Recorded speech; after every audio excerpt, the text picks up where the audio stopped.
Hello, my friends, and welcome back to Movie Deputy Reviews. We are doing an in-depth interrogation into today's movie. If you are curious about this one, stick around because this is going to be a little bit more than the typical adventure that I try to bring you along with on a regular basis.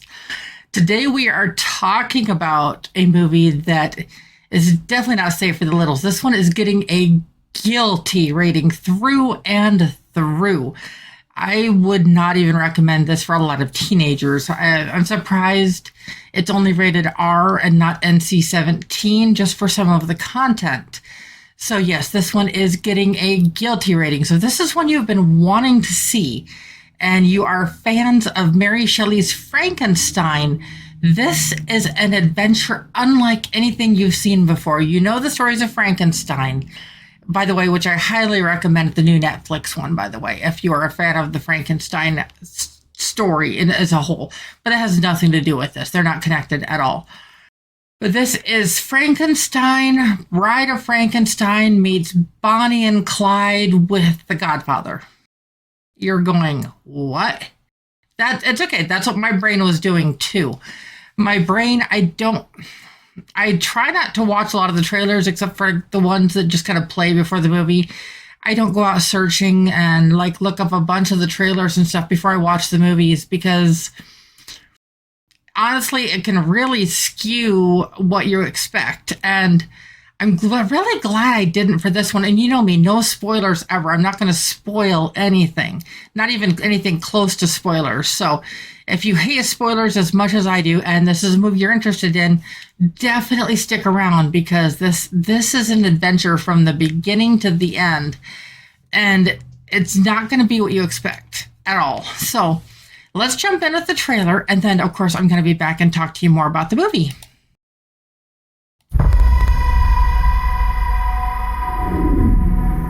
Can anybody help me? Please. I didn't want this. I didn't want any of this! Please. Help. Help.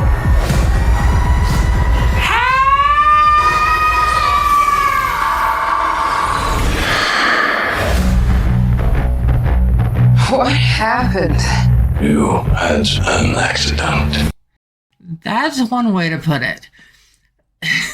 As you can imagine, as you saw, this starts out kind of a dark way, but it's not exactly as it seems. An accident, huh? We dug you up, then we brought you back to life. Get on the stage, and I call her by her first name. What do you want with a dead girl? I'm the same, born from the dead. I am a monster. Yeah, so am I.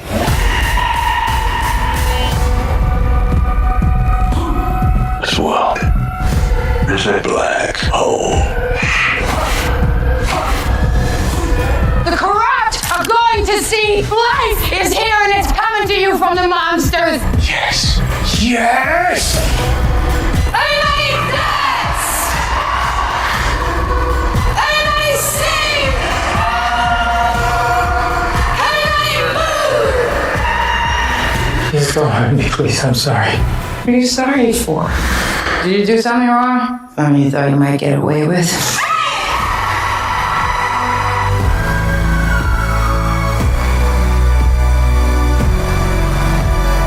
Stop right there! Screaming my name. The dead have got something to say. And I'm saying it.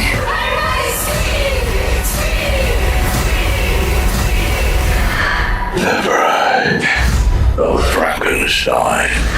No, just the bride.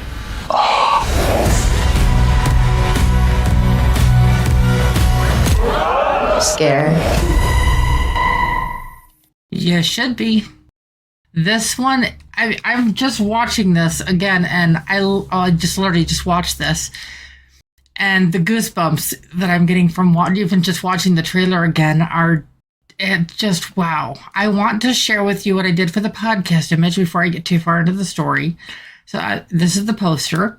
This is the podcast image. I wanted to play with the whole thing because it's here comes the mother blanking bride, and it's a perfect way to do this. You know, I think I'm going to leave that one up instead of changing back to the poster, just because I really like how that came out. I wanted to twist it. I wanted to just play on the whole title of the movie, because it's not just bride, it's the bride.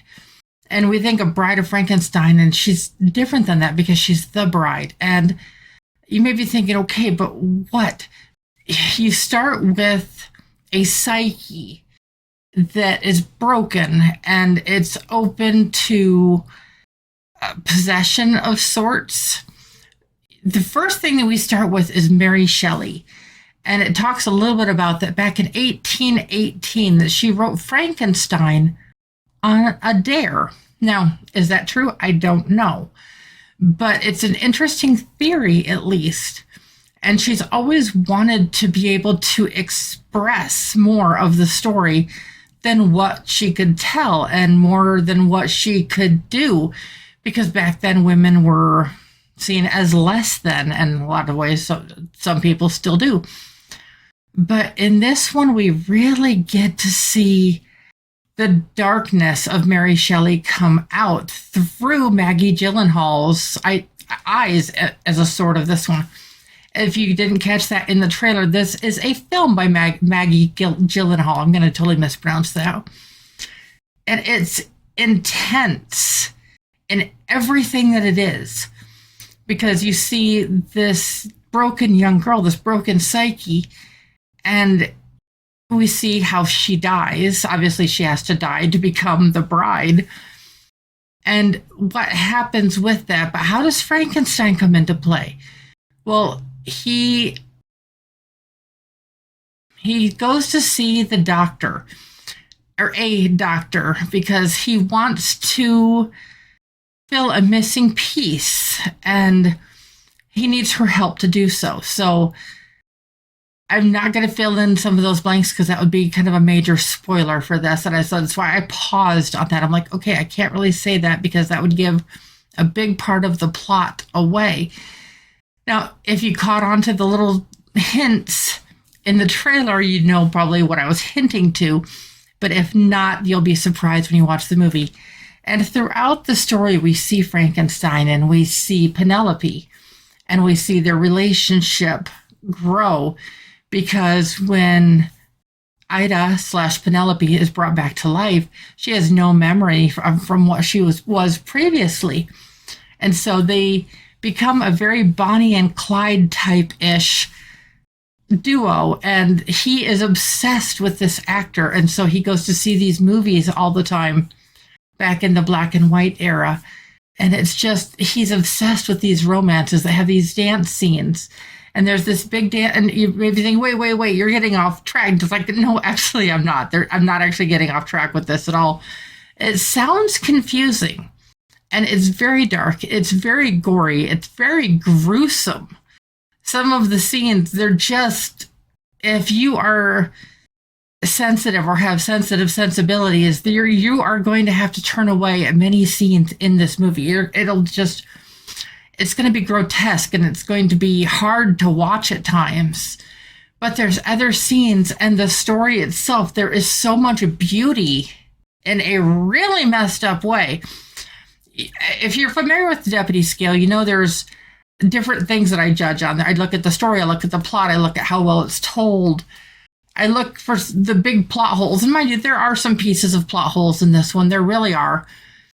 But the pieces that we get are, to say that it's questionable content is an understatement. There are scenes that will captivate you that you will not be able to stop thinking about. Like another movie I mentioned recently. But there's going to be things that stick with you long after this is done. And of course, I mean, they had to work in a few the whole modern crap in there just a little bit, but thankfully they didn't overdo it on that, which I really appreciate. And by the way, I'm looking down because I'm looking at the notes on my phone, and so I'm looking for for a phrase that was in here. So I apologize on that. Sorry.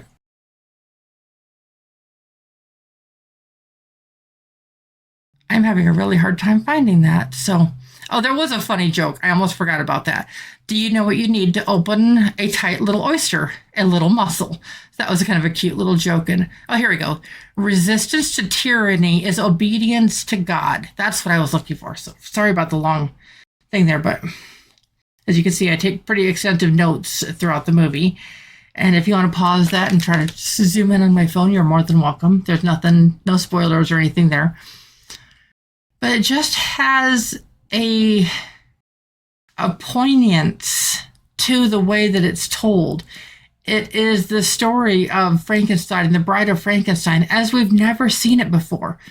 It is an insight into the mental state of Mary Shelley as she's telling the story, as she's recording the original story, and how she would continue to tell the story if given the chance. It is really it's not a unique story. It's a story that's been told and retold over and over and over again. And maybe you're tired of that, and maybe that's just the way that goes. But what is done here is a unique perspective on an old story. So that alone makes it memorable. And there is something to the ending and when you go through this whole story and the tragedy of it. This is not a typical horror story. This is not a typical scary story. This is not a typical monster movie. And that's what makes this captivating. This is not just a ghost story. It's not just a horror story. It's not just a love story. It's something much more profound. So if you go to this, you're going to have to go into it with a mindset of outside of the normal realm of thinking. Because if you go into it with the traditional mindset of the traditional idea of Frankenstein, with the traditional idea of the Bride of Frankenstein, this is going to completely turn it on its head. But it does so in an intriguing way that will leave you thinking about this long after it's done. So, score-wise, where am I coming in? I really need to get a drum sound for that. But this one's going to surprise a few of you, like another movie I did recently. I would say the very opening scenes of this, I'm like, okay, this is going to be an 8. This is amazing. And then the story devolves rapidly into something that you're going to have to want to sit through this to make it through the particular scene I'm talking about. And it's a long scene. And it's just, there's a lot to it. And you're like, what is the point of this? How does this add to the story? But as the story goes on, it makes more sense and it comes back up. So, like I said, it starts at an 8, honestly drops to mid 3s for a little bit, comes back to a 6, gets a little bit better. We do this a lot in the movie with the score. But just considering the fact that this is a memorable telling of this story, and the plot definitely has some questionable content, I hope that you are right along there with me. But I am giving The Bride a 7 out of 10 on the deputy scale. Now, do not let me lose you that quickly on that. This one is not for everybody. I'm giving this a 7, but this is another one of those movies that is definitely not for everybody. If you are a fan of the stories like Gale a while back, or Return to Oz, or the twisted stuff of like Good Luck, Have Fun, Don't Die, where you like that twisted mindset a bit, then this is going to be the story for you. If you like movies like that, if you want something wholesome, or you want a traditional story, maybe if you want a good Frankenstein one, go check out the Netflix one. That's more of a traditional Frankenstein type story. But as a whole, I do recommend this for a lot of viewers out there. So I hope you take a chance on it. If you do, let me know what you think. I would love to know. As always, you can reach me at moviedeputy@gmail.com, or you can just tag me on any social media posts or anything like that. I check all of it myself.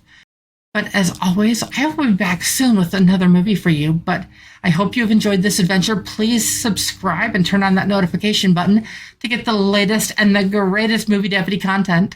But until later, guys, bye.